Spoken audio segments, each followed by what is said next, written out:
300 years ago today, the American founding father George Mason was born. The Virginia planter, politician, and neighbor to George Washington refused to sign the U.S. Constitution as a delegate to the convention. His objections influenced lawmakers like fellow Virginian James Madison to write and later include a Bill of Rights. Mason wrote the Virginia Declaration of Rights, which served as a model for the federal version, which is why he is known as the father of the U.S. Bill of Rights. It was ratified in 1701, a year before Mason died.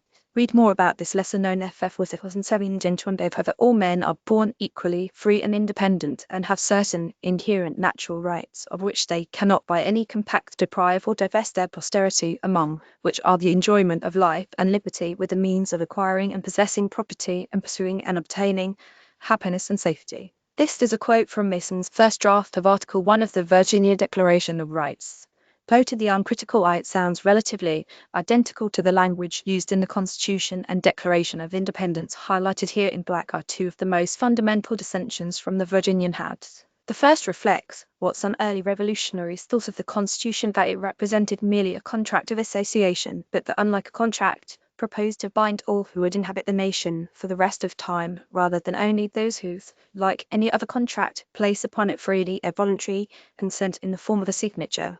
The second is a key phrase left out of the preamble of the Declaration of Independence. The famous pursuit of happiness of Jefferson was the wording for what other founders deemed to be the right to own, acquire, and own property, something that sounds so trivial to us today, but which to the founders was a matter of existential and downright divine importance. Mason had other problems with the Constitution, and his criticisms of the federal government structure deserve examination today. In one long correspondence regarding the original draft, before the Bill of Rights was included, Mason wrote, "There is no Declaration of Rights, and the laws of the federal government being paramount, the declarations in the separate states are no security. The President has no constitutional counsel. From this defect spring the improper powers of the Senate and the unnecessary office of the Vice President, who, as President of the Senate, dangerously blends executive and legislative powers. There is no section preserving liberty of the press or trial by jury in civil cases, nor is there one concerning the danger of standing armies in time of peace."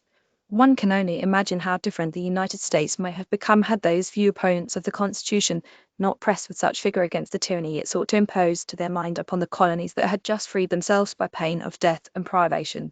More good news on this date. Max Born, a German physicist and mathematician who was instrumental in the development of quantum mechanics and won the 1962 Nobel Prize in Physics for his statistical interpretation of the wave function, was born in 1888. The seminal film Yes, He's Coming to Dinner, starring Spencer Tracy, Sidney Poitier, and Katharine Hepburn, was released, sparking conversation about latent racism within even liberal households in America. 1963, more than 30 countries united under the Kyoto Protocol agreeing to take steps to control greenhouse gas emissions. 1964, in Vane's Jerry Adam as became the first Irish Republican Army ally to meet a British leader in 6 years, talking with Prime Minister Tony Blair. 1964, and China joined the World Trade Organization. Nintendo Day celebrated in Buenos Aires, Argentina 6 years ago today. The residents of Bougainville, an autonomous region in Papua New Guinea, voted in a 9-8 majority for independence of their small island region. Unlike the Tigray independence movement in Ethiopia,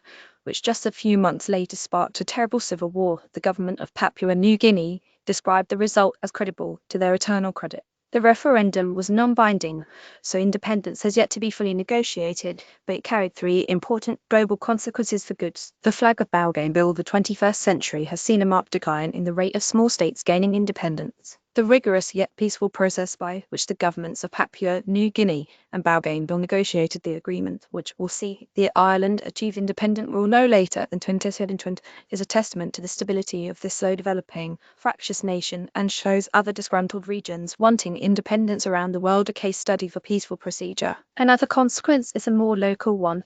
Papua New Guinea is also riven with tensions from another breakaway region known as West Papua. The acceptance of the national government that Bougainville's residents have a right to choose their own political destiny could lead to the same in West Papua, a region with a spikier attitude toward the national government. Bougainville's example could avoid a civil war in one of the most biodiverse countries on earth. 2019, on this day in 1932, the Statute of Westminster was signed, granting total legislative, executive, and judicial independence to the Commonwealth realms of Canada, New Zealand, the Irish Free State, Australia, Newfoundland, and the Union of South Africa. It created free nations across hundreds of millions of square miles and was often adopted as principal amendments to each nation's constitution. No act of Parliament of the United Kingdom passed after the commencement of this act shall extend or be deemed to extend to a dominion as part of the law of that dominion, unless it is expressly declared in the act that that dominion has requested and consented to the enactment thereof. The statute reads, "No law and no provision of any law made after the commencement of this act by the